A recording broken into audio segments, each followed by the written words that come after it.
Okay. Happy Earth Week. Hope everyone's having a wonderful Earth Week. Yesterday was Earth Day, so we just keep celebrating all week, all month, all year. I'm Melissa Klein, and I'm chair of the Takoma Park Sustainability Committee.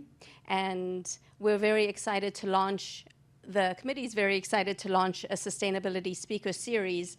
This is the very first one, and Allegra Cangelosi is the coordinator.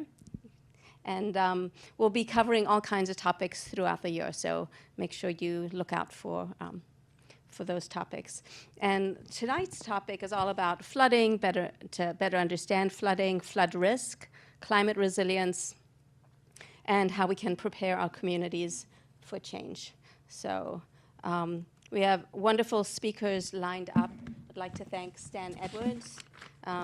Stan is with Montgomery County Department of Environmental Protection, and he'll be presenting on a tool and survey results from a study recently. And then right here from the City of Takoma Park's Emergency Management Preparedness Manager is Mark McInerney, and he'll be speaking about different actions that the city is taking. And then a volunteer from the Maryland Sierra Club, Marian Edie, will provide some remarks, and then we'll open it up to Q&A, so there'll be opportunities for dialogue. So thank you again. I'd also like to thank the AV guys in the back, John and Bien, for running the show on the side. Okay.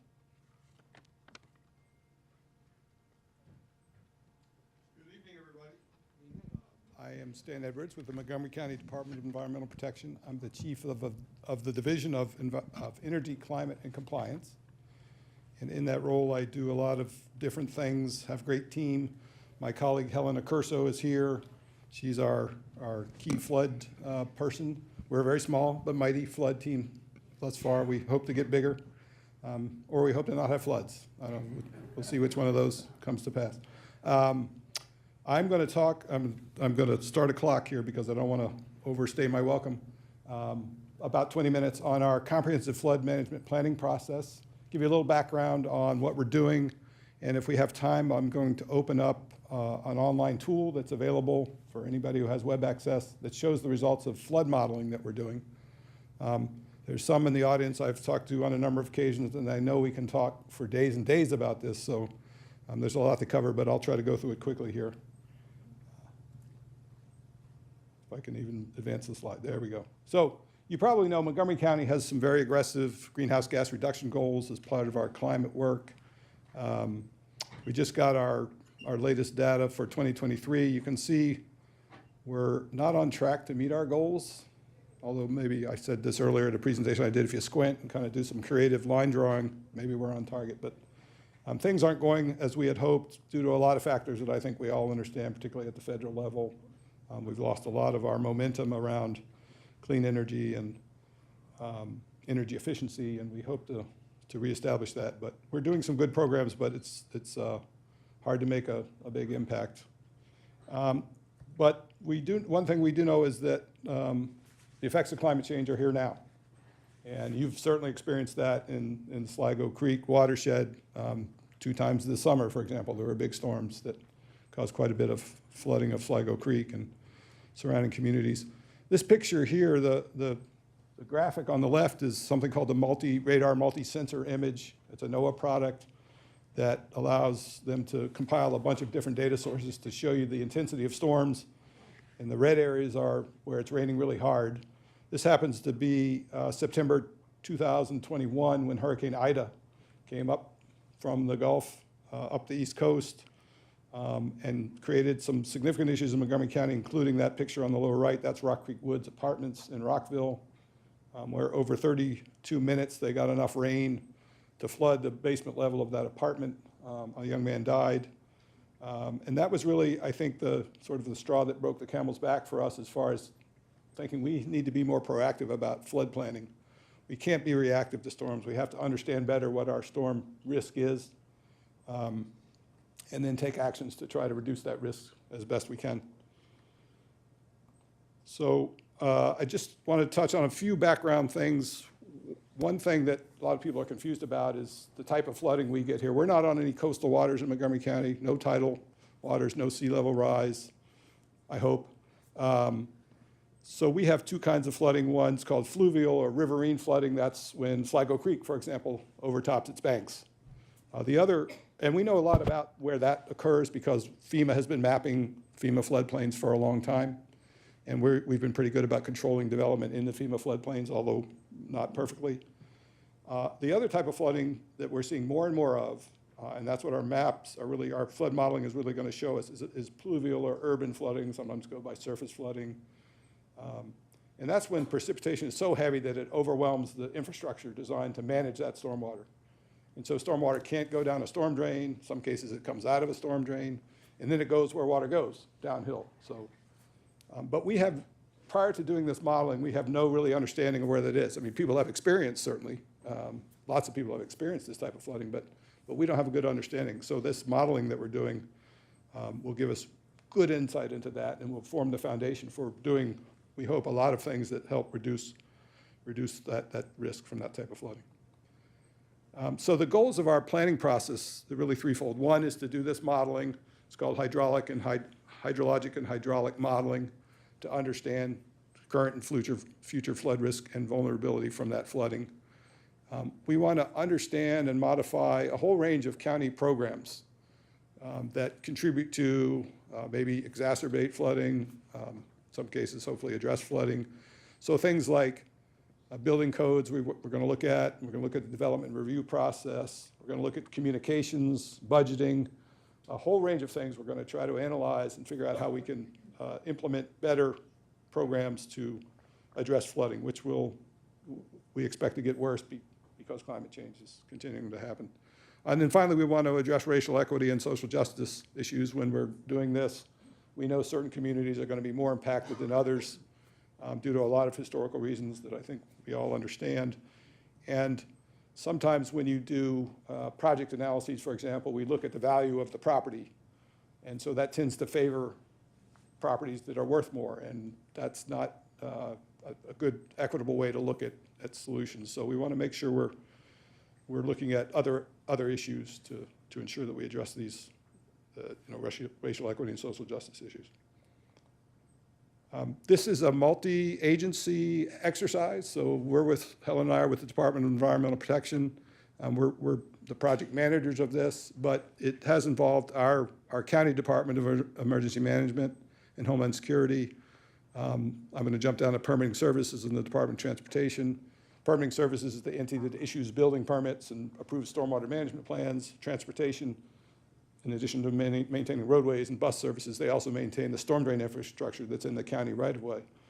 I'm going to jump back up to Montgomery Parks and Montgomery Planning. I think probably most people know Montgomery Planning. They do development review, master plans, so they play a key role in this. Parks, sometimes people say, well, why is Montgomery Parks in this? But folks in Sligo Creek probably understand this. Montgomery Parks owns a lot of the land in stream valleys. And so the water ends up in parks, on parkland. So some of the solutions are going to involve activities on parkland. All the rainwater we're getting eventually makes its way, not all of it, but a large percentage of it eventually makes its way to a stream valley park. And so they're very impacted by increased flooding. And then finally, we have some representatives from the CE's office, the county executive's office, that have participated in this process. If I ever say an acronym that you don't understand, holler and I'll, we're government, we do, that's how we speak, acronyms. So our watershed modeling is, we're going to model for different storm events. So you've probably heard the term 10-year storm, 100-year storm. Hydrologists don't like those terms, but that's sort of the common vernacular. A 10-year storm has a 1 in 10 chance of occurring in any given year. Doesn't mean they happen every 10 years. Ellicott City, for example, had 2 1,000-year storms within 2 years, a few years ago. So we're modeling for 10-year, 100-year, and 500-year storms. And our models will show the results of precipitation based on rain gauge data through 2020, and then projected precipitation in 2050 and 2100.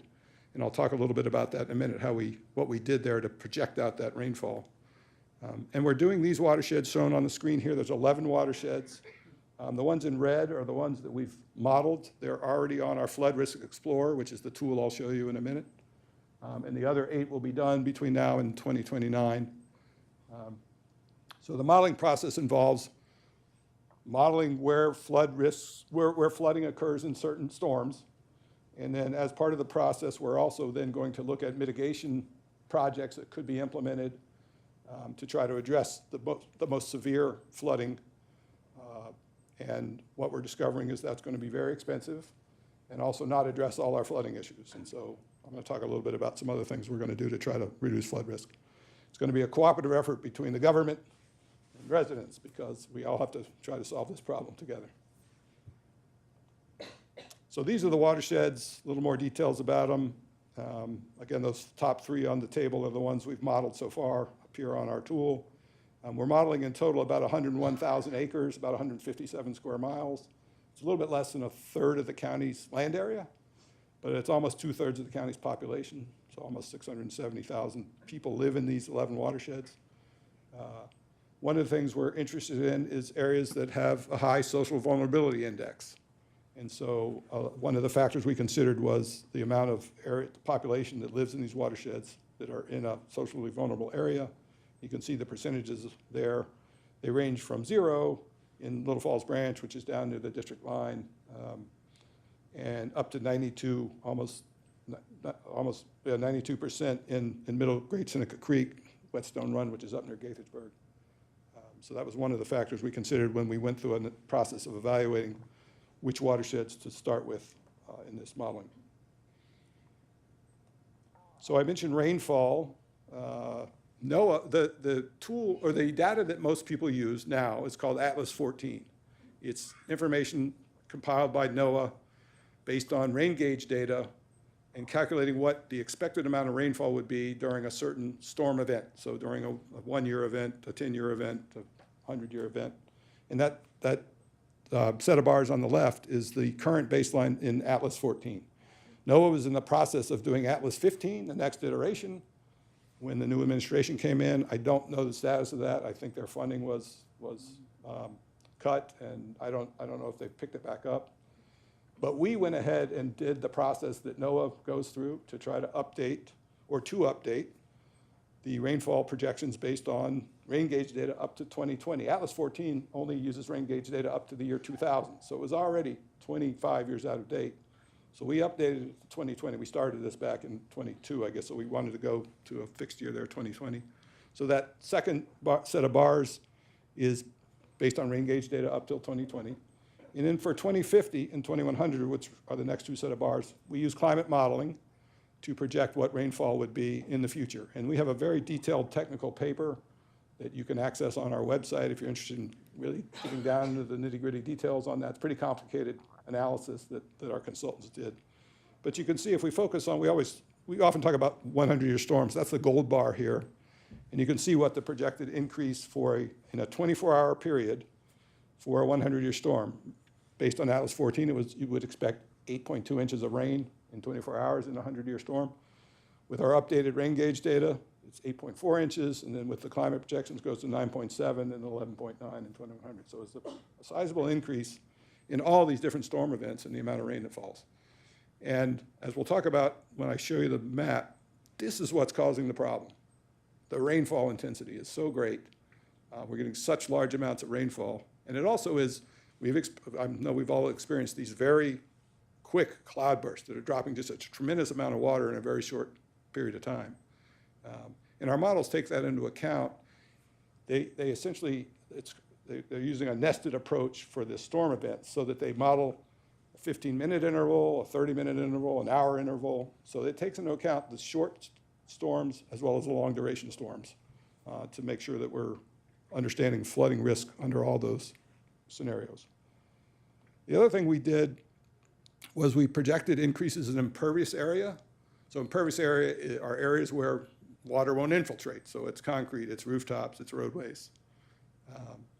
And we wanted to make sure that we were anticipating growth that would occur in the county, and so we did this in 2 ways.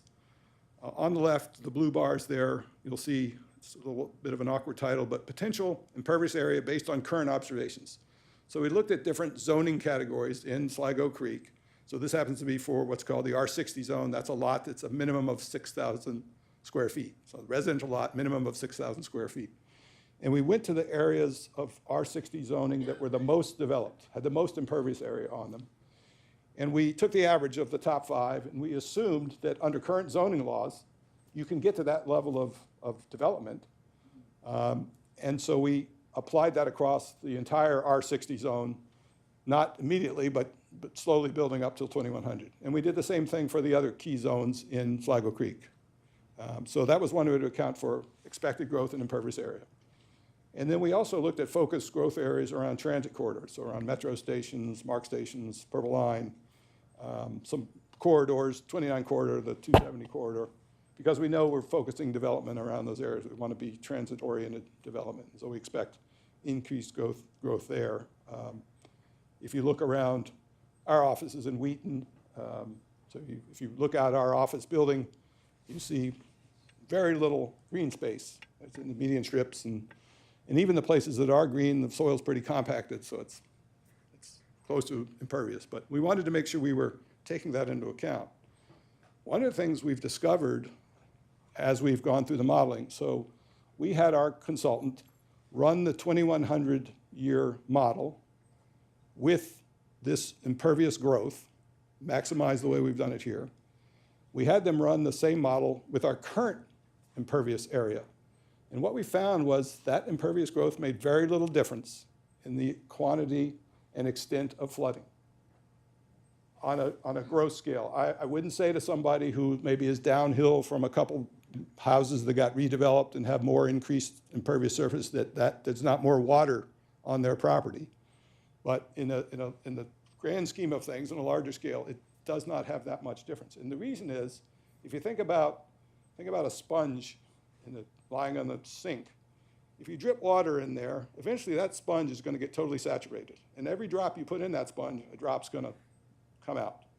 If you have a small storm, a drop goes in, a drop's going to come out once the sponge gets saturated. If you have a big storm, you pour a lot of water on that sponge, most of that water is going to run off. Right? A huge percentage of that water is going to, well, all that water eventually is going to run off because the sponge is completely saturated. The ground is the same way. The ground will get saturated. And particularly in areas like Tacoma Park, most of the areas we're modeling, the soils are not that absorptive. Their capacity to absorb water is limited. They've been compacted. And even if they were forest in good condition is what they refer to as the best soils, because there's a lot of absorptive capacity. But even forests, I heard someone say today, forests flood. You get a big enough rainstorm, forest will flood, because even those soils, which are very good at absorbing water, can only absorb so much. And we're talking, again, about big storms. Go back to that, is it dangerous trying to go back? If we go back here, we're talking about 8 inches, 7 inches, 10 inches, 11 inches in a 24-hour period, or 2 inches or 3 inches in an hour or half an hour. So you're talking about a lot of water that falls at one time. And so that's why we're not seeing the impact that I think a lot of us thought would happen. You increase impervious area, you're going to see more flooding. And again, I'm talking about the larger watershed as a whole. I'm not talking about individual properties. There certainly are properties where increased impervious area has created flooding. So now this is a picture of the flood model. I'm going to open it up here in a minute and try to go into that and show you. Again, this is accessible on the county's website, montgomerycountymd.gov/flooding. You can find this. I will say the county website has undergone a change recently. They've upgraded the website, but it's in transition, so it's a little hard to find some things. But if you scroll down to the bottom of the current page, you'll see a link to this Flood Risk Explorer. But I'm going to open it up in a minute. I just want to show one other thing here. Also check my time here. Okay. So the model results will be very helpful for us to increase community resiliency. And I talked about some of these things. So one of the most important things is community outreach engagement. This is part of that. We also want to have very targeted discussions with communities that we know are at risk of flooding, because there are things people can do to reduce their flood risk. I'll give you one example.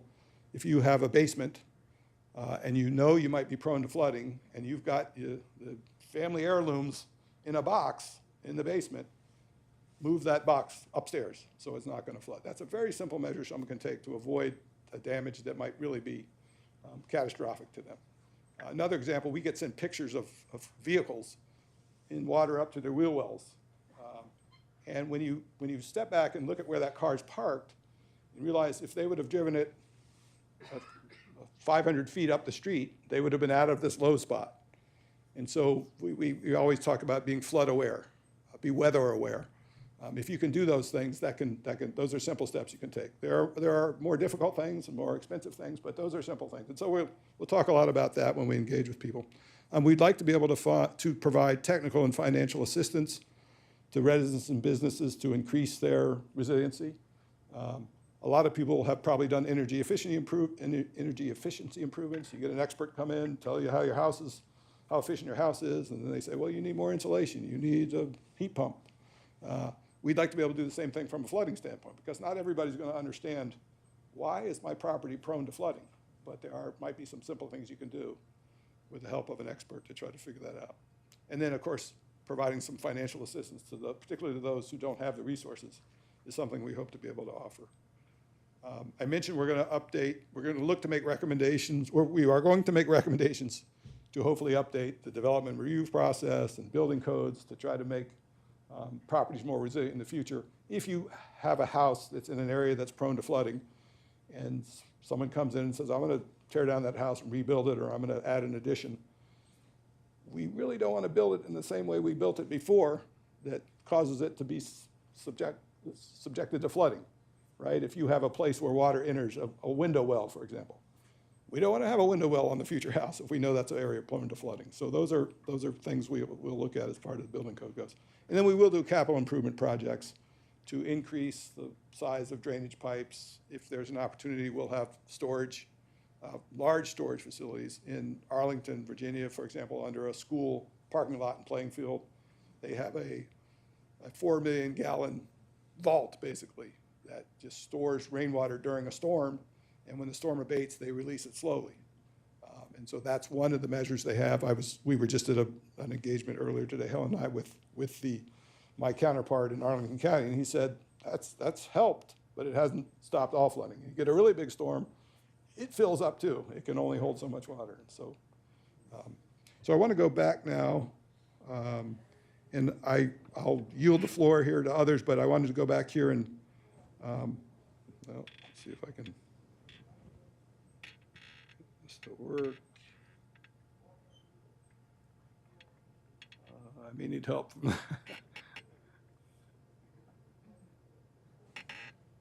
to go back. Maybe the website here will be. Nope, I totally messed it up. Hopefully.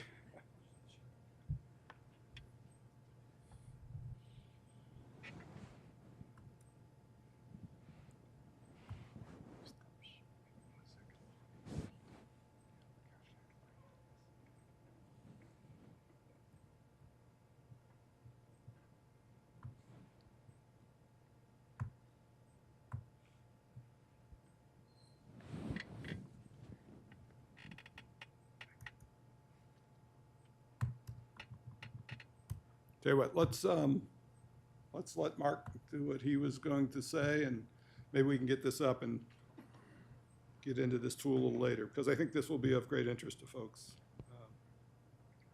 But I don't want to delay the proceedings here. I'm sorry. No, you're fine. You're good.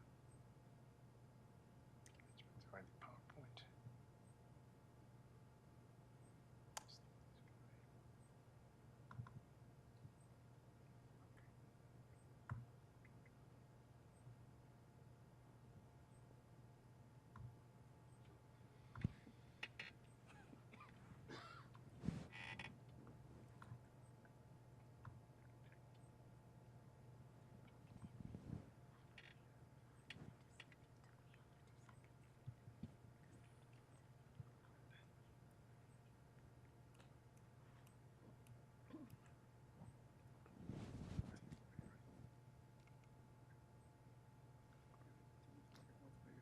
Control.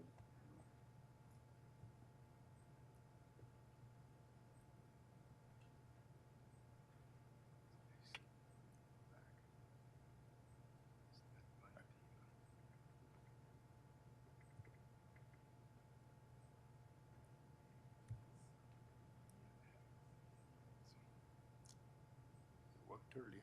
It did work earlier. Yeah. Let's let Mark do his thing, and we'll see if we can get it up. I don't know what's the problem. Okay, sorry about that. He has a presentation. Is that on here as well, or are you gonna?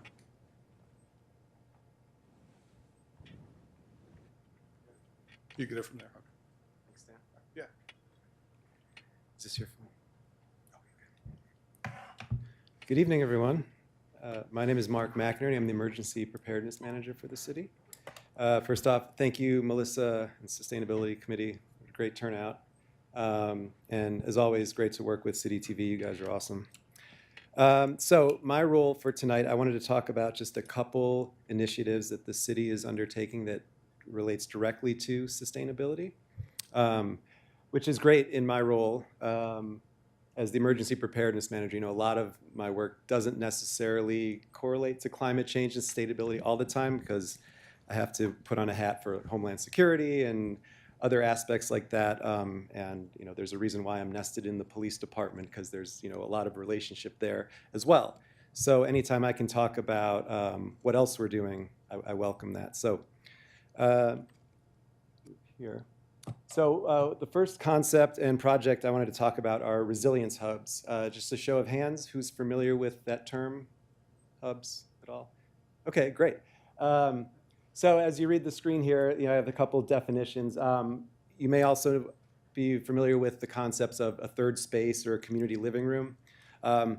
Very related here. So what we're talking about with the Resilience Hub is that accessible space for a community, ideally nested in an area where it is serving a population that is either underserved or vulnerable in the face of a disaster. And that's the little difference here between a resilience hub and, you know, a community living room. It's specifically designed and outfitted and has the intention to provide a service during a natural disaster. So you can see from this chart here, a hub delivers community programs. It focuses on emergency preparedness. So we're talking, you know, basic supplies, hygiene kits, training, what to do in the event of a disaster, whether it's weather related or human caused. And the actual physical space has some resiliency components. So as we'll see and we'll talk about, the ones that have been active for a while, they may be operating fully on solar power. They may have backup generators, battery power, not only for residents when they need to access it, but also for first responders if they are on scene and need access to power. So it kind of takes the concept of a third space or community living room and really puts a preparedness bent on it. So as you can see here, and one of the big components here that they're trusted and they serve the community and they're actually run by the community. So even though we'll talk about a generous grant that the city has to implement a resilience hub in Tacoma Park, the whole idea is that eventually this would be turned over to the community and they would manage it with support of the city. It wouldn't be city-led. So as you look at some of the concepts here and the pictures, you can see it can take on all different forms depending on the community it serves. So, you know, anything from having, you know, free clothing giveaways for those in need, you know, investments in battery and backup generators, as the picture shows, you know, a cool outdoor charging station that's solar powered. And, you know, what's really baller here, you know, a whole redesigned structure and space that, you know, can serve the community with, you know, workstations and programming classes and things like that.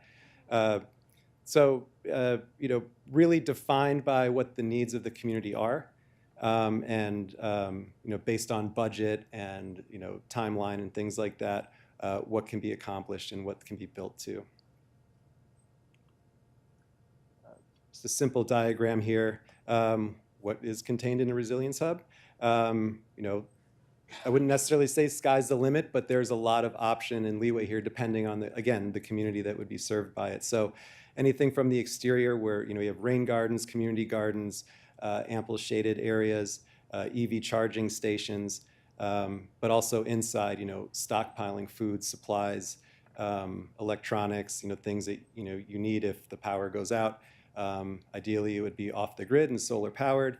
But I will say, this is, ideal, and this would be awesome just to, all of a sudden implement something at this scale.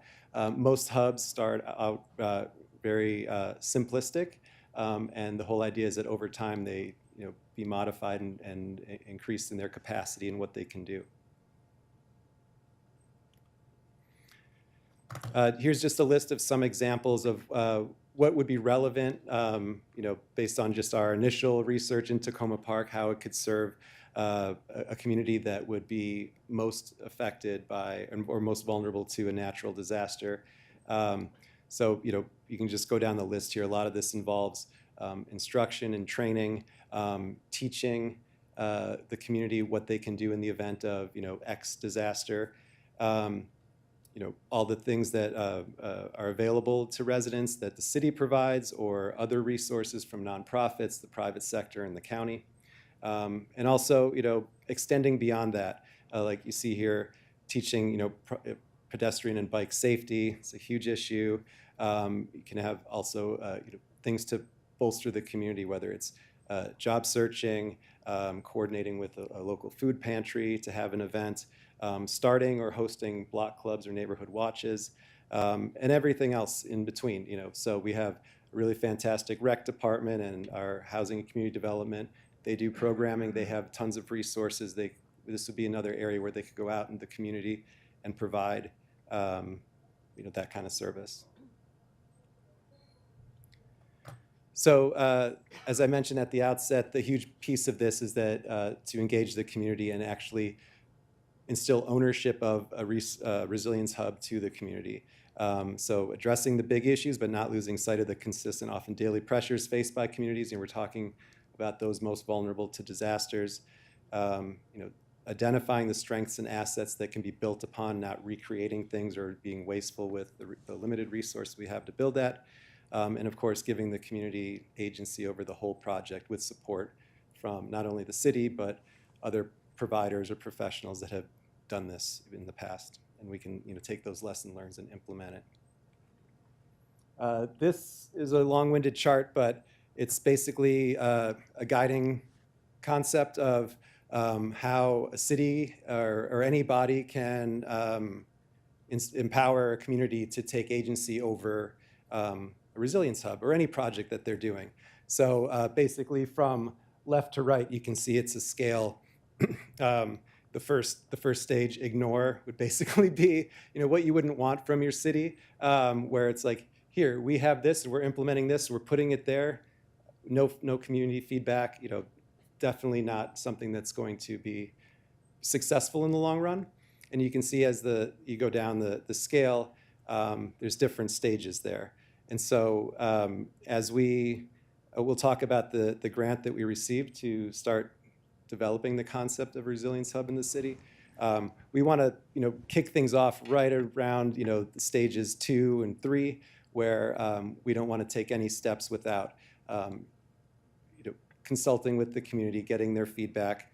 And what we'll talk about is, the way we'll accomplish that is where the city would provide the resources, but we'd also issue an RFP for whether it's neighborhood groups, nonprofits, other entities in the city that really want to take this concept and run with it, and then we would provide support for that.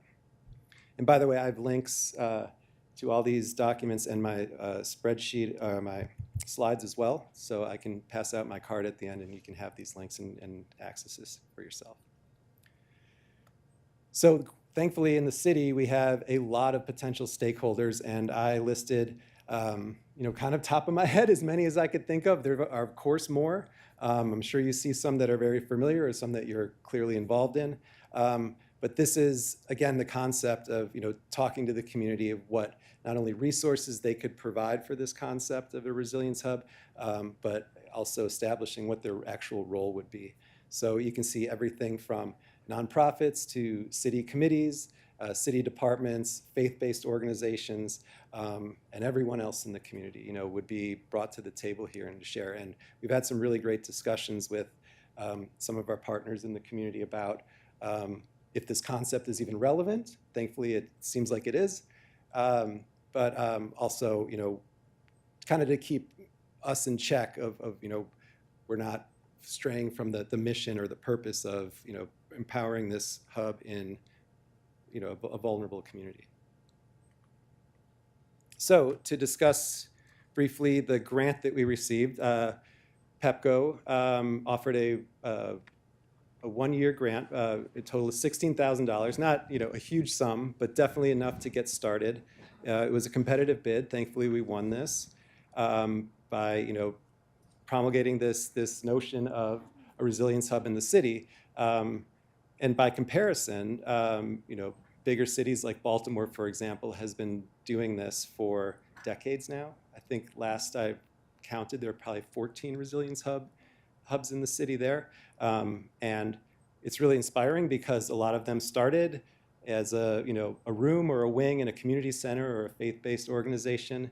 And over the years, through repeated investments and other grants, have developed or built their own structures, solar power, kind of going back to that little graphic we saw where they're really, building it out to serve, even more of the community in multiple different ways, and not just providing access during a bad storm or a disaster, but, weekly programming and bringing in other partners to really have it be a vibrant and, foundational piece in their community.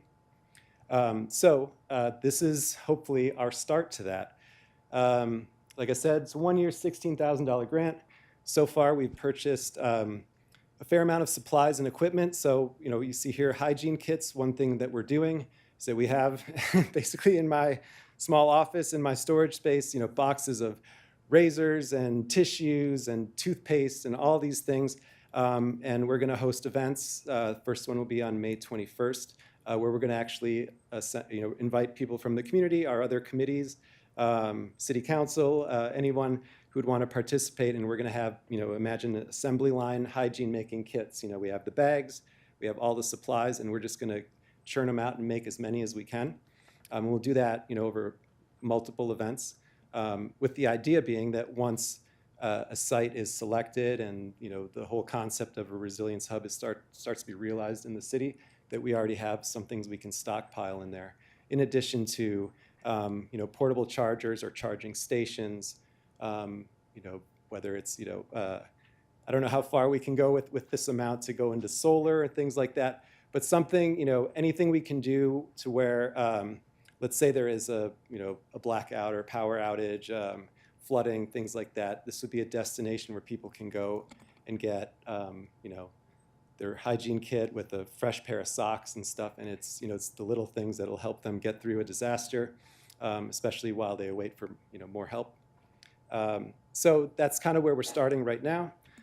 We've already drafted an RFP that at the end of, let's see, third quarter, so, mid-fall, early fall, we would distribute that and hopefully get a great response, and see, this is where we would learn, the areas of the community, which locations might be the most suitable for this, and hopefully be the first of many. But we already would have a full agenda of, training and programming, teaching first aid, teaching bleed control in this space, hosting health and wellness events, yoga classes, anything like that, just to generate interest and to provide a service and a space where people can go. And it's not just like, oh, it's that space where, I know I can get a battery or a bag of, personal products when needed. The whole idea is to keep it vibrant and active and generate more and more interest of it. So, anything from, presentations, guest speakers, all that stuff. I said, I can provide these links. Some great videos out there and some really great case studies as well. The other thing I want to talk about briefly are after action reports. Anyone familiar with that concept? Great, okay. Historically, it started out in the military. I believe the Army was a way of assessing soldiers' performance, identifying failures after either an exercise or a real world event. That has become a staple in the emergency management community, and even in private sector and businesses and stuff. It's just a way of having a gut check to be like, did you follow through on what your intention was? Where did it go wrong? How can this be avoided in the future? And that's exactly what we're doing here with our severe storms. So I have just a few anecdotal results. Thankfully, this year so far, we haven't had major disasters or anything. We did have a rather significant and prolonged snowstorm in January. If you remember, this is the one where the ice stuck around and you could walk on the snow for days before, crunching through it. And it did create some issues, with, not only city services, but, pedestrian safety, traffic, all that stuff. And so in order to foster a deeper culture of preparedness within the city, I, gathered with our senior leadership team and basically asked some poignant questions, like not only at the department level, how did you think your department do? What kind of challenges were you faced with? How did you overcome them? But also, their thoughts on where there were gaps, either with communication among other departments, communication with the county or the state, and just kind of everyone to have a moment to reflect on this instead of, the worst case scenario, which is like, well, that storm happened. Let's just hope it doesn't happen again, or not having anything learned from it. So having this time to reflect, even though it wasn't a catastrophic storm, it will help us provide better services in the future. Clicker. I can't click anymore.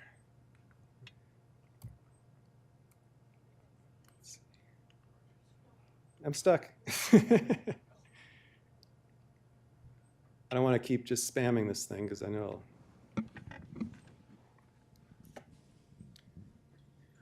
Yeah.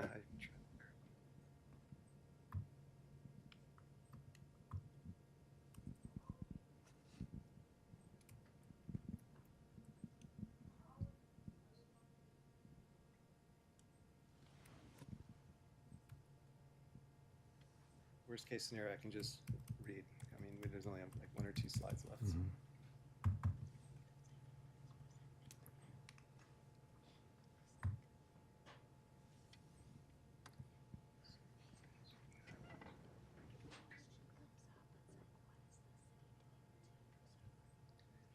While we're working on this, I'll say, depending on the disaster or the event, after action reports can be really extensive and a priority placed on turning it around and sharing that information. Under less severe circumstances, what we accomplished was basically just a very manageable survey for our senior leadership, and we were able to glean what we could from that one storm, and I do think we have some applications for the next one, which sadly I'm sure there will be one. Oh, there we go. Excellent. So this is straight from the comments section of the survey, as I just mentioned. So this is department heads, people that were the decision makers in the city during this storm. So you can see some of the either concerns or things that they recognize, which I think we can learn from. I'm not going to read them all, but I think like the top right one I think is interesting. Good response from the city, in their opinion. It's helpful to have a Washington Adventist Hospital site to store the excess snow. But fully noting that that's not a guarantee for future events. I don't know exactly what's going on with the property, but what do we do if that isn't available for the next one? Let's say next January. So these are things that we can take and think about, and even broaden that. Is snow storage removal, should it be a bigger priority? Things like that. But a lot of comments on and the survey was rather extensive. A lot of ranking factors, and some of the really positive takeaways were that senior leadership, all the department heads worked really well together. Everybody was available. The systems and structures we had in place for being able to contact someone or to make a decision, let's say certainly after business hours or 10 p.m. on a Sunday night, those were in place. The one thing I'll fully admit from this after action report, given the nature of the storm, there wasn't a lot of opportunity for things to completely fail, which is certainly the things you'd want to recognize in this report if they happen, but we didn't have that. Admittedly, I think the biggest challenges we had were, services and some of the delays.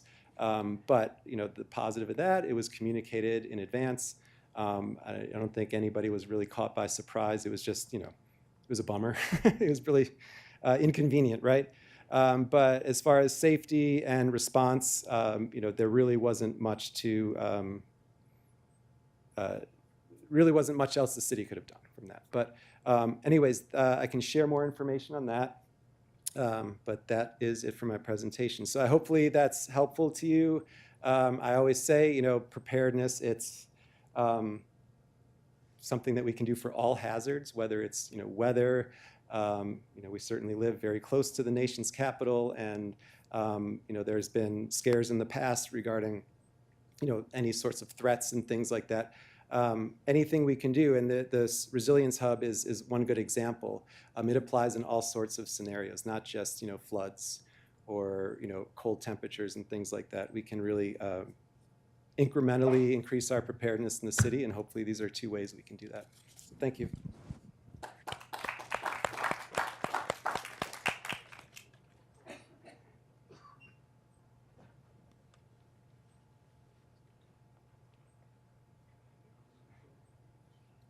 Is this working? Yeah. Yes. I'm Marian Eady with the Sierra Club. Well, the presenter did an awesome job with the computer models, and I'll take it on faith that we may need some bigger pipes. But if you think that alone is a solution to our stormwater problems, you're making a big mistake. One of their main solutions is to increase the conveyance during a big storm, to rush the water off the land faster than before. That's going to fire hose your streams and cause even more erosion. And then the county will want to do a stream restoration, and then you can kiss the nature in your stream goodbye. And if you don't slow down the water before it reaches the stream, these projects often must be done over and over at financial and ecological cost. So what else can we do? I think an ounce of prevention can be a pound of cure. Green infrastructure to soak up water before it enters the stream can be very effective in controlling both water quality and quantity. I have studies to prove it. It's true that small infiltration devices can be overwhelmed during long, huge storms eventually.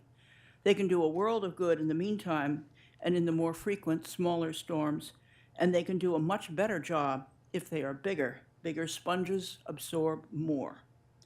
This county has a wonderful rainscapes program that pays property owners to put in rain gardens and other bioretentions.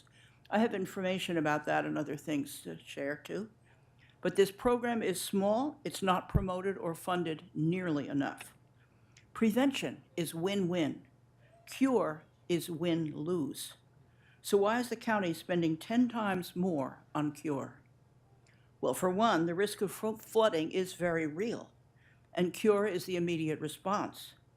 But there's another kind of pressure at work here too, and it's not personal, it's nothing to do with these very dedicated professionals. But there is a heavy bias toward cure baked into the system of the MS4 credits that we have now. An entire industry has grown up in response to this system. They invest a lot of money in big earth-moving machines, and they want to use them. And cure is easier for the agencies. You can hire a few big contractors, check the boxes, and you're done. You don't, in our current system, you don't even have to prove you got a good result to get the MS4 credits. Prevention is decentralized. It means dealing with the public and the developers to create many smaller interventions like rain gardens, bioretention, green roofs, permeable pavement, and the like. It's more work. The county may tell you there's no room for things like rain gardens in heavily developed areas. There's some truth to that. But not all interventions must be on the ground. In Germany, 10% of the buildings have green roofs. The county has a lot of good resources for you, but don't let them do all the thinking on this. Check out what's happening in other parts of the world. As a community, we need to step up to save our natural areas, both with local outreach to promote prevention and advocacy to change policies. What does that mean? About stream restorations, the county thinks it's unfair to judge them in the immediate aftermath. They plant grass and trees and say, look, the green is back. The green, not the nature. What comes back are invasive species that don't support our native wildlife. When you've killed life in the stream down to the microorganisms, you can't rebuild that from scratch. We could argue a long time about this, so I will end by letting you see something for yourself, just a minute or so on the screen. Video?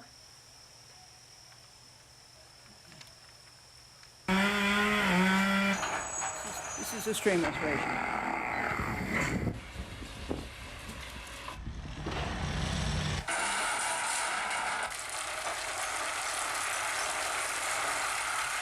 This is the aftermath of a City of Gaithersburg stream restoration project. This stream, once known as Long Draft Run, was once a lush, heavily wooded, healthy stream corridor. It included 100-year-old tulip poplar trees, sycamore, oak, maple, and others, throwing a canopy allowing filtered sun to cascade down to the forest floor, giving life to native ferns, mosses, shrubs, and brush, providing essential food and habitat for fox, deer, squirrels, possum, and raccoon. These trees provided birds, large and small, with nesting. That world is now over, leaving no trace of life. A desert landscape. Foreign to those that live there, no place for an animal, no place for a bird. The canopy gone, leaving the entire corridor open to hot, baking sun and drying winds. So that's what we want to do, prevention, so we don't have to do that. And I have some materials on studies and resources with me for anyone who wants to come see me. Thank you.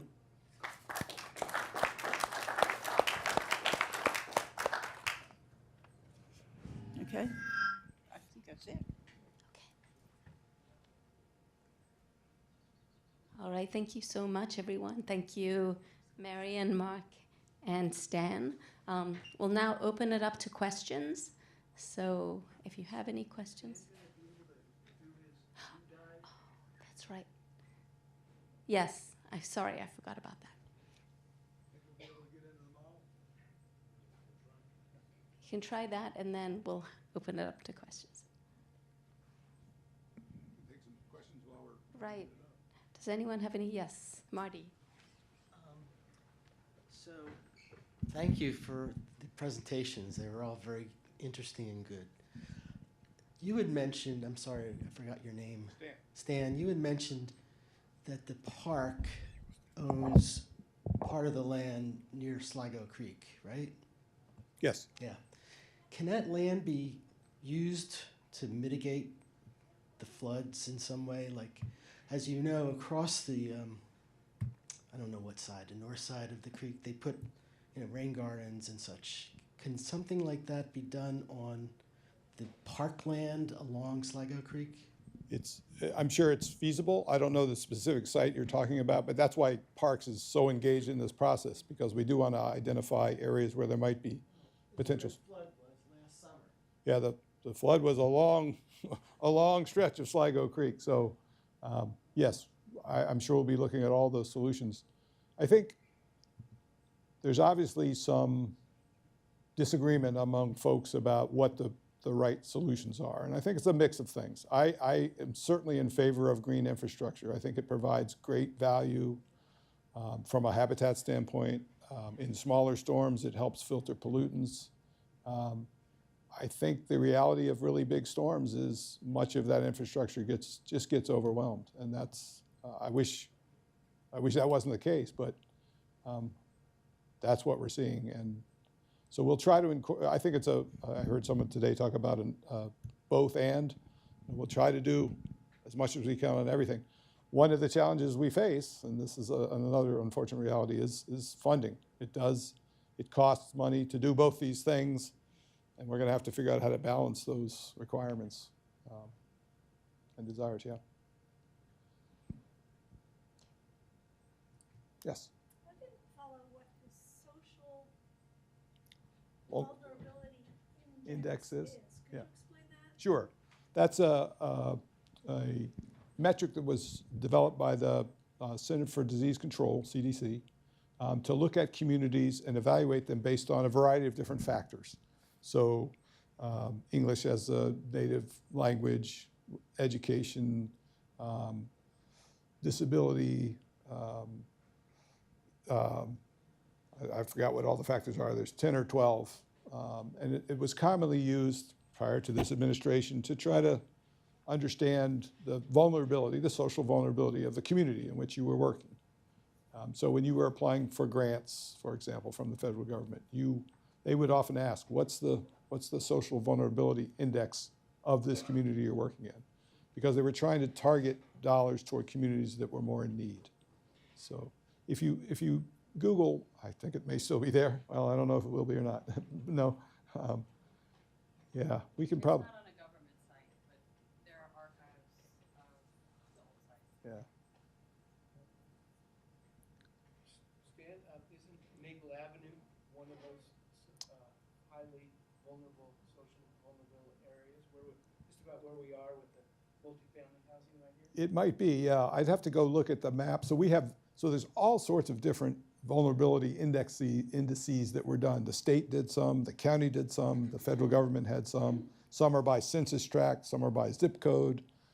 So I'd have to look at specifically what the CDC SVI, which is what we started out with to do this, what that shows about Maple Avenue. But there are a number of different ones. And we evaluated different ones and tried to find, in our later work, we tried to find the ones that captured what we felt like were the vulnerabilities for flood flood resilience. So people with disability, for example, that's one thing we thought was an important factor. If you have a disability, you might have trouble getting out of a flooded area, for example. If you have language access problems, language access issues. If all of our things are in English, you might not understand what tools that are available to you. And so while we're going to try to make things as accessible as possible, that may not always be possible. So that was the factor. It's just, Yeah. Hold on just a second, Daryl. Yeah, just by way of what areas in Tacoma Park are considered environmentally vulnerable, social justice vulnerability, it tends to be Wards 5, which is Flower Avenue to Sligo Creek Parkway, north of Carroll Avenue, and a portion of Ward 6, which is University Carroll Avenue. Our community development block grant funds are eligible to be used in the Ward 5 area. It's more a social economic factor. Maple Avenue, it hasn't been identified in the environmental justice indices that I've seen. We do have on the city's website ways that you can access that information. And interestingly enough, part of the new NPDES requirements, which this all kind of builds into, is going to require that those with an NPDES permit target both outreach, education, participation, and programming in those areas that have been identified in their social justice and environmental justice scores. So we'll be looking at those areas, and for us, currently based on the data, it's the Ward 5 and a bit of Ward 6. I guess I'm really not up to date on acronyms. What's NPDES? Oh, and National Pollution Distribution and discharge elimination system. Yeah, it's a Clean Water Act. Yeah, Clean Water Act permit requirements. Governments have to have a permit in order to discharge their water from a non-point source. If you're an industry, you have a different kind of pipe and discharge permit. If you're a government, because our discharge is street and pipes and inlets, we have another type of permit system. Is this what's also known as the MS4? Yes, MS4 stands for Believe me, most people talk about MS4 permits, don't know what it stands for either. MS4 is Municipal Separate Stormwater Sewer System. And on That's what the it- city's website, you'll find our reports, information about it, all that stuff. You'll be quizzed at the end of the night.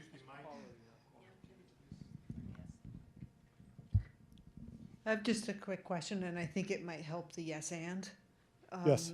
And it's how often will the map be updated? I know you don't maybe have to answer for that question because I think that it's a really nice feedback loop. So if, for example, I'm somebody who has property that, I could make a rain garden in that would positively affect my neighbors and myself, that would then affect the map, and that would affect my real estate value. So if you want to incentivize people to invest in that kind of mitigation, that might be helpful. So I think that communicating that to folks, like that this will be updated, or when there's an investment by the county, that will then have an effect on the maps, that really helps us see the progress that's being made. Yeah. One thing we'll have to do is work with our engineering consultants. We've done some work, and maybe I can come back sometime in the future and do presentations on when they factored in small, what they call BMPs, best management practices. So these are rain gardens, bioswales, other green practices. What impact that had on the model results. And again, depending upon the size of the storm, the smaller the storm, the greater the impact that those smaller practices have. They're just not designed for quantity control. And when you're talking about big storms, they just cannot, the percentage of water that they control is small. But the more you do, the more control you have, right? And so one of the things we'll also have to figure out is, at what point does an intervention, whether it's a small BMP or a bunch of BMPs, again, best management practices, versus a large mitigation project of some type, when does that really affect what the results are on the map? Yeah. Or maybe when that, like, you do a big project, Yeah. update the map. Yes. No, that's what I'm saying. Trying to figure out when that crossover point is that, let's update the map. Yeah. So one of the things I want to emphasize. So here's the map right here. Again, it's on the county's flooding website. When you go there, you're going to get a splash page like this, typical kind of thing. This is the best information we have. Don't rely on this for property decisions, things like that. You have to say you agree with it to go into it. So this is the map.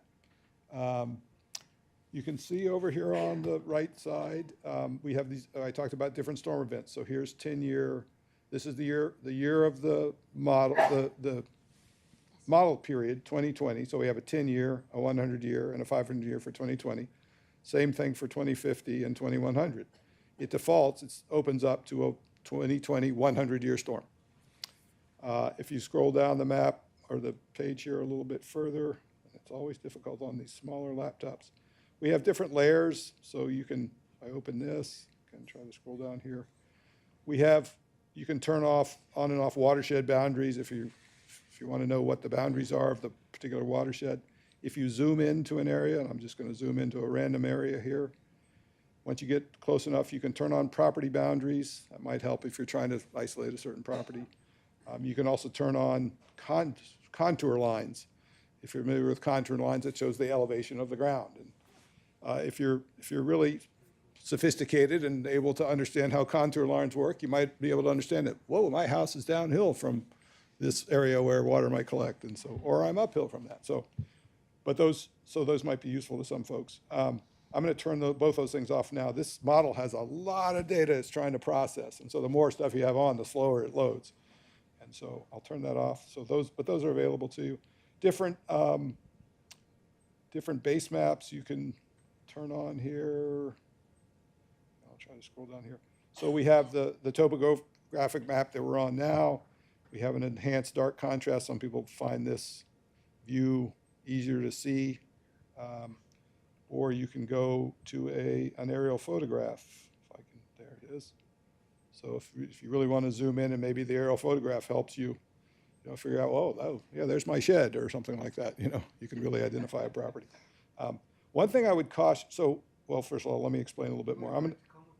What's that? You want to go to Tacoma Park and bring it up? Yeah. So I just want to explain a few things. So again, you see these different colors on the map, these hexagonal shapes, different colors. Here's the key over here on the left side that shows the depth that those colors are associated with. They go up to 6 inches, up to half a foot, all the way up to greater than 4 feet. The darker the blue, the more the depth of the water. And up here, you can just put in, like you do on Google Maps, or you can put in an address. So let's put in 7500 Maple Avenue and see if we should be concerned about flood risk. So we're going to zoom in here. I'm going to go out just a little bit. And this is where we are. We're in this building right here. And you can see the dark blue around it. So I don't think this is news to anybody. There've been flooding in this building before, so there are flood measures. So again, just to orient you a little bit about this, the map in general, this dark heavy blue line here, this is the main stem of Sligo Creek. And so you expect in a storm event, this is a 100-year storm, you'd expect there to be deep water in Sligo Creek. But then these fingers of blue that come out here, people will say, well, those must be tributaries to Sligo Creek. Some of them are, some of them used to be, and some of them are now roads or buried pipes that now carry stormwater, and in big storms, they get overwhelmed. And so that's why we're seeing these areas up into neighborhoods where you see houses that might have some water around them in this particular storm event. So a couple things I want to caution here. One, this map is not intended for, you can get this on a cell phone. You can call up this map on a cell phone. And in a rainstorm, we don't want people going out and saying, storm says the water should be right here, because it's not that accurate. What this is showing is areas of higher risk versus lower risk. So we expect in a storm event of this size, for example, this dark blue area, to have more water on it than this area here, where there is no blue. That doesn't mean that these properties couldn't flood. This means that the model shows, which is I said the model's not that accurate. I want to be careful with my words here. This is a very sophisticated model, the best modeling tool we have right now. A lot of data input. I've had so many people say to us, can you go to this address? And we go to that address, and sure enough, it shows exactly what they expect. So I think it's a very accurate model to show relative risk in flooding. But again, one of the things we don't, so I've talked about a 100-year storm. This is a 100-year storm modeled here. But what the model assumes is you have a certain amount of rainfall, and I can scroll up and show what that is. Let me close this just to get my screen oriented. So this is 8.4 inches in 24 hours. So what the model does, again, I talked about a nested distribution. It's taking a 100-year event over a 30-minute period. I don't know what exactly amount of rainfall that equates to, but a 100-year storm event over an hour period, 6-hour period, 24-hour period. So this, we provide a 24-hour rain total here, but it also captures those shorter duration storms. But this model assumes that 8.4 inches of rain falls in 24 hours uniformly over the entire Sligo Creek watershed. So in a storm event, we know the rain is unequal, right? Some places might have more than that amount of rain, some might have less. And the only way we know what a storm equates to in terms of that what we call recurrence interval is after the fact. You go to a rain gauge, you say how much rain, what was the time, and how much rain fell, and then you can calculate what the storm event was. But we're not going to know that during a storm. So you're not going to know in the middle of a storm whether you're in a 100-year event or a 10-year event. There's going to be differences between what the model shows and what you might expect if you hear on the radio, we had a 100-year storm here yesterday. So those are a couple cautions there. I mentioned that we have done 3 watersheds, so Sligo Creek is now, and now we've added Lower and Middle Rock Creek.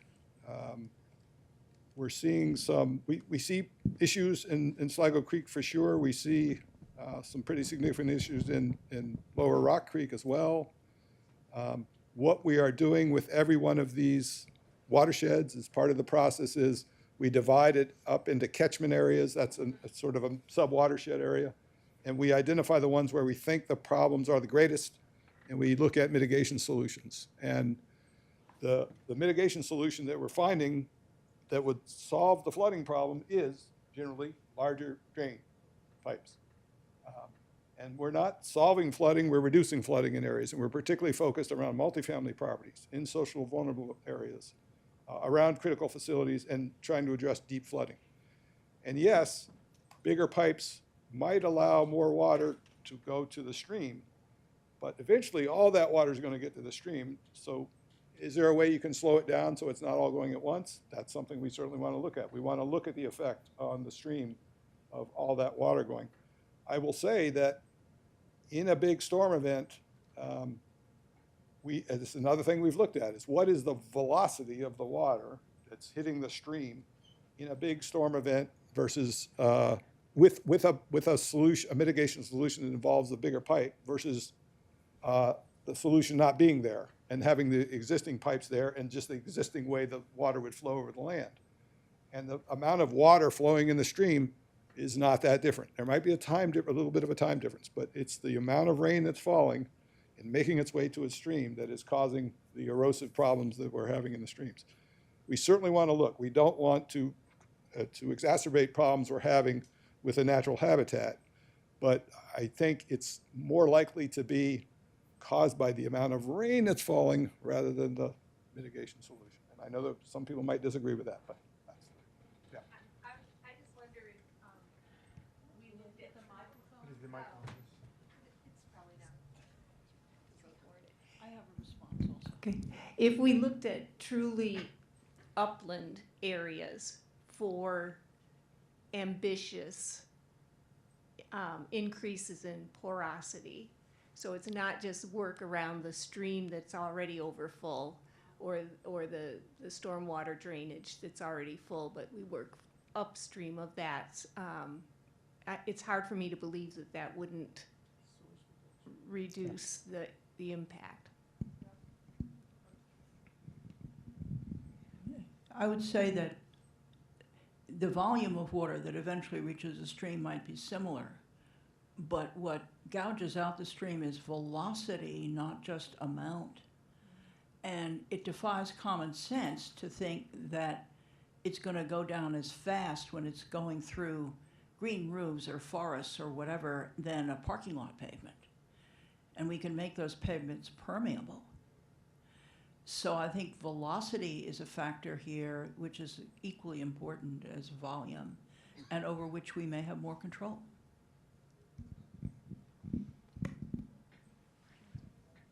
Thank you. Does anyone else have questions? Yes.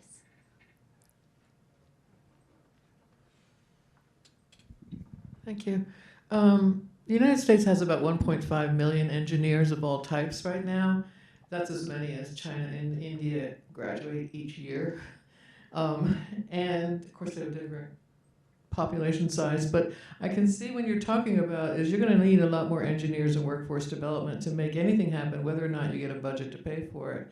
And I see that Montgomery College has public health and environmental safety courses, and I was wondering how you partner with, or do you plan to partner with Montgomery College to attract more students to this area of expertise? So I wear a lot of hats, but unfortunately, I don't have the capability to get involved in workforce development. I don't have the time to that. So hopefully we can work with folks that are in the county government that do that sort of thing, but that's not something I can address here tonight. It's just not something I can take on. So I'm sorry, I don't have a good answer for that, but yeah.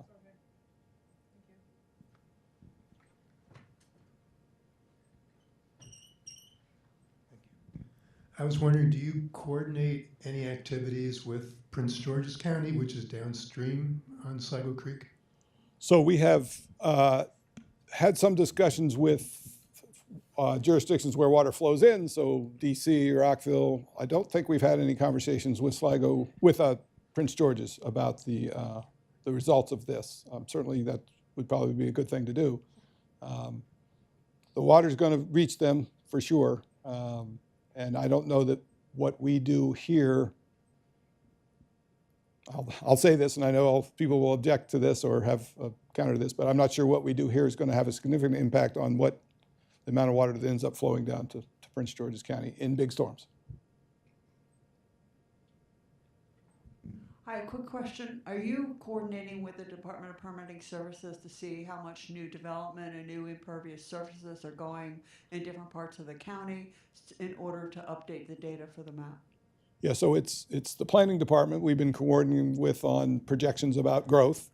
And I mentioned early on that we have made these projections about, we just assumed that the county will continue to grow, the amount of impervious area will continue to increase. We're not seeing, again, in the model that makes a significant difference in the extent and depth of flooding in these big storm events.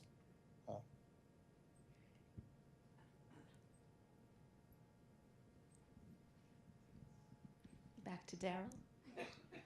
I just wanted to share the city has some resources. If those of you that haven't seen it or accessed it yet, a couple of years ago, the city brought in a consulting firm called the Low Impact Development Center, specifically to do a stormwater resiliency project. So that report, which included 4 community meetings, lots of field work and lots of communication with residents impacted by various types of flooding. That report is on the city's website. They identified 20 projects that would help with stormwater resiliency, which is not per se flooding, but it's a combination of both flooding as well as water quality. You could have a long discussion about those two things, but the stormwater resiliency study, the LIDC study, is on the city's website, so I encourage you to go through that. Each year, the city has a budget process, and so we identify the stormwater projects that we're planning to do over the course of potentially 5 years. We also are required by state law to produce an NPDES report annually to show how we're meeting the state's requirements for treatment. Again, that's not flooding per se, that's water quality treatment. City's under a permit that requires us to treat 20% of the pollution out of impervious surfaces for our first permit term. We're about to get our second permit term, so that's going to go up to 30%. So if you have questions about that, there's information on the city's website. You can find our past reports. The last thing I wanted to let you know is there's a thing called RAIN plan. One of the outcomes of the LIDC study was they created a web page where you could go onto the city's website, find your property, and they would show various impacts of BMP type projects. They also offer a no-cost virtual review of that data and those findings. So it's a good starting point if you're looking for, geez, what can I do on my property? It's a really good starting point to see what those potential things related to rain gardens, tree plantings, green swales, green roofs, what might work on my property, and then at least sit down with someone and have a virtual meeting to go over some of those before you take on the next steps. The city doesn't have the stormwater program that Marianne mentioned that Montgomery County offers, because the city has its own stormwater utility fee, so residents in the city don't pay into the county's fee. There is a minor credit program, so if you put stormwater mitigation projects on your property, you're eligible for a slight reduction in your stormwater fee, and there's information on the city's website about that. But it is really a dance of competing demands, lots of money, and an increasing climate risks that are facing all of us. But there are some information I just wanted to share so make you aware that stuff is on the city's website, and if you have any other questions, you can get a hold of us at Public Works. Thank you, Daryl. Okay. All right. Any other questions? Randy? I guess I'd like to just kind of build on what Daryl said and then to Stan. In terms of, build on or connect the dots between something, what Daryl is talking about, individual property owners, which with the resources that the city has available with RAIN plan to look at what you can do. And then Stan's talking about 100-year storms, which as he has explained it, require major capital investments. In between those two are neighborhoods, are neighbors that we see who may be flooding our property, or we are maybe flooding our neighbor's property. So I'll just going to plug for Tacoma Stormwater Solutions, a local Tacoma Park group of folks, and we've just created a survey to try and find out what people in the city, residents, are doing. What are they seeing? What are they observing about on their property as well as their neighbor's property? And connect the dots. There are things that we can do that may not be a 100-year storm mitigation, but maybe a 15-year storm. Sure. Maybe a 12-and-a-half-year storm. There are storms at all levels. They don't come in these big chunks. And that we can work together as a community with government resources, both county and city, but with each other. So at some point I will share, our members will share with the Sustainability Green Team that survey, and we encourage everyone to fill it out, again, to play a part in finding out what's going on, what you're observing, and how we can help our neighbors, even if we're not personally affected.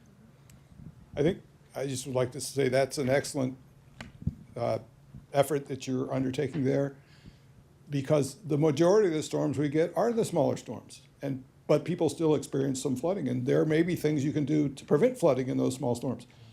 A big storm, a 100-year storm, a 500-year storm, a 1,000-year storm, that's a natural disaster, and that might be harder to control, but that may only come every 5 years, 10 years, 20 years, who knows? But those small storms can cause a lot of aggravation, and if there are things you can do. So I really appreciate that work you're doing. That's going to be great.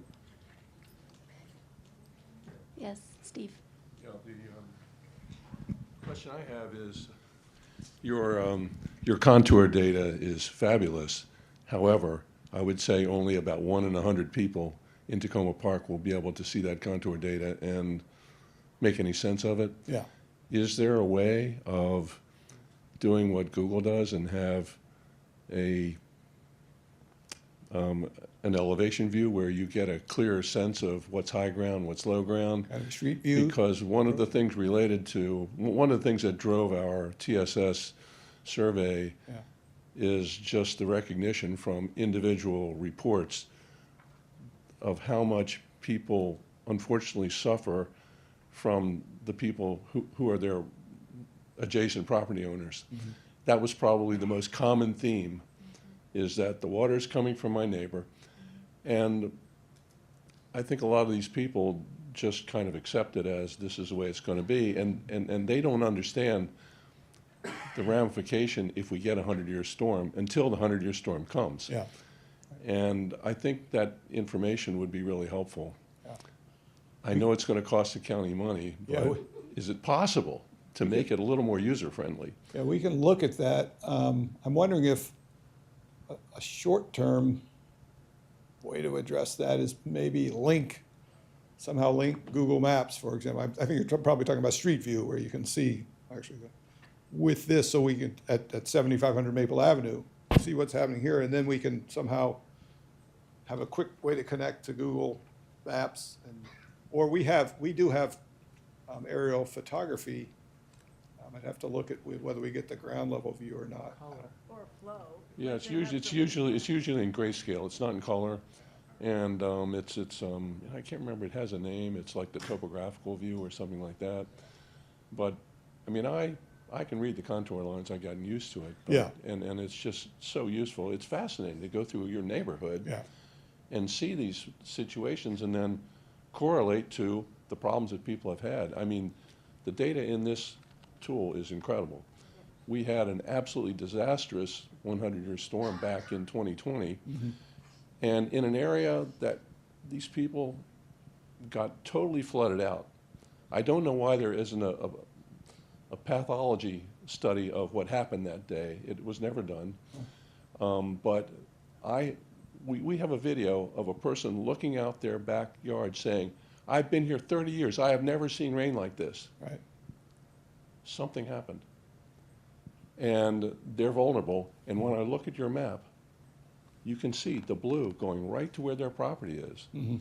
It is just a wonderful tool to consider to do something. Yeah. But anyway, the final thing I want to say is slowing down the movement of the water has to be somehow factored into that model. I don't know what's missing, but it doesn't make sense. So, or there's an element of intuitive reasoning here that is being fooled, but I just don't get it. That you take out the Rainscapes type programs, and maybe they're just not big enough to make a difference.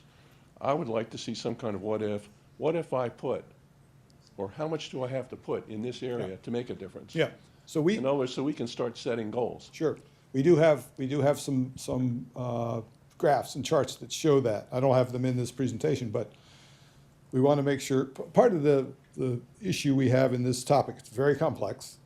So trying to figure out how to explain things in a way that the average person can understand. But we did look at that. We looked at BMPs so we went to, there's an area in Sligo Creek, a townhome development that has, I don't know, do you remember, Helen, the number? It was hundreds, I think, in this one townhome. Maybe I'm overstating it, but it was the most significant area with these smaller bioretention, rain garden type things.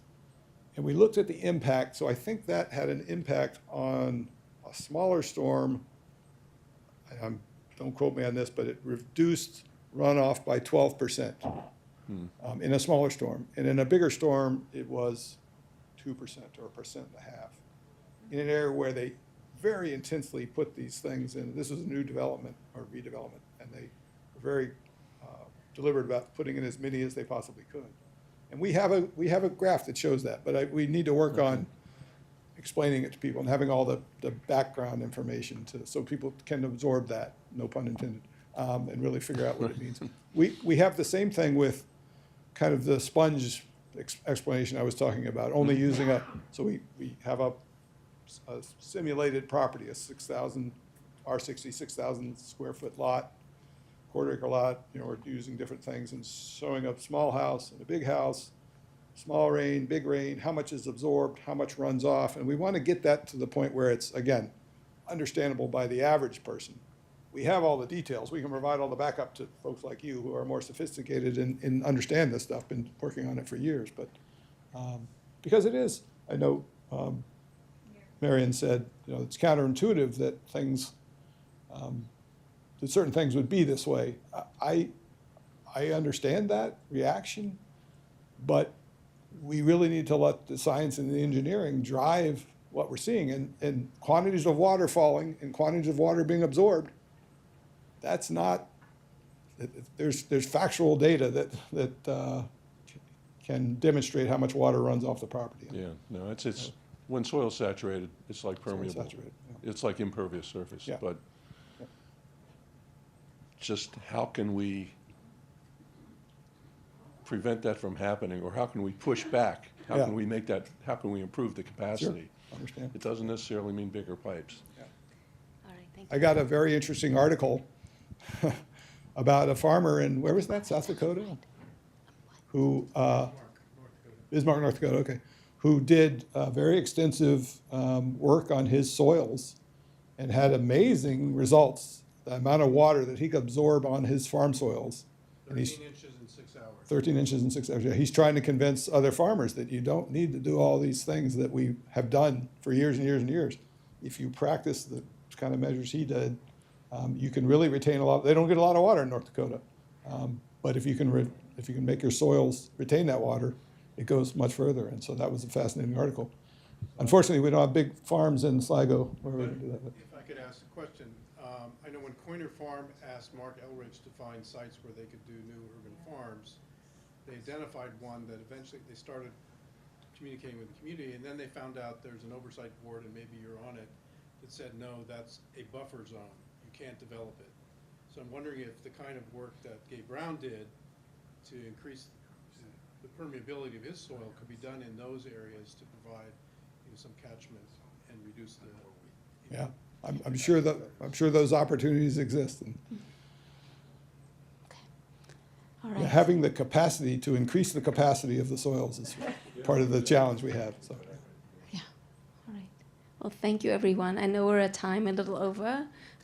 You had a quick question? Just one of the things that, okay, a hazard of approaching it in terms of, well, even if you did do mitigation measures on private land, it wouldn't help with these 100-year storms. I think a hazard of that is that people will say, then why would I do it at all? Let me just pave the whole thing, because there's a certain capacity that where we know that there are effective measures that can be taken that can slow the water down and reduce the odds of damaging flow under many circumstances, and certainly it would be helpful in some way for even the rarer storms. So I think it's just important that we not dismiss that wholesale because it can't do the whole thing for a 100-year storm. Do you know what I'm saying? Sure, I And appreciate also that. there are a lot of assumptions built into that model that aren't apparent, such as how much impervious surface has to be there, such as, you know, whether trees could be planted in certain places, or, you know, the kind of pavers that could be used in lieu of what we're doing now. So those assumptions are going unsaid, and it could lead to somebody thinking, well, what the hell, I'm just gonna pave everything because there's nothing we can do. Yeah, I appreciate that. So if I wasn't clear, and I may not have been, I am fully supportive of all those measures, to implement them as much as possible, because, again, most of our rain events are smaller events. They're very valuable for capturing pollutants in those smaller events. They provide habitat, they provide neighborhood beautification, pollinator habitats. They're very valuable, and I am fully supportive of them. I just don't want people to get the, and again, you might object to me saying this, but I don't want people to get the impression that if we do all those things, that in those big storm events, we're not going to have flooding. People are going to say, we spent all this money and effort in doing this, and we still flooded. Why is that? And the data suggests that is what's going to happen in a big storm event. I hope we don't get big storm events. But I also don't want to mislead people to think that those small practices are going to solve flooding. But they are valuable for other reasons. Yeah. Yeah. Very valuable. And I work, my colleagues in the Department of Environmental Protection, I have a whole group of colleagues that spend their day working on MS4 permit requirements and implementing these things, the Rainscapes program. And we're working together. I'm very supportive of the work they do. And I will continue to emphasize that better than I did tonight, if I misled anybody. That's not important stuff. All right, well, thank you so much. Thank you, Stan and Mark, and everyone who participated. Appreciate it.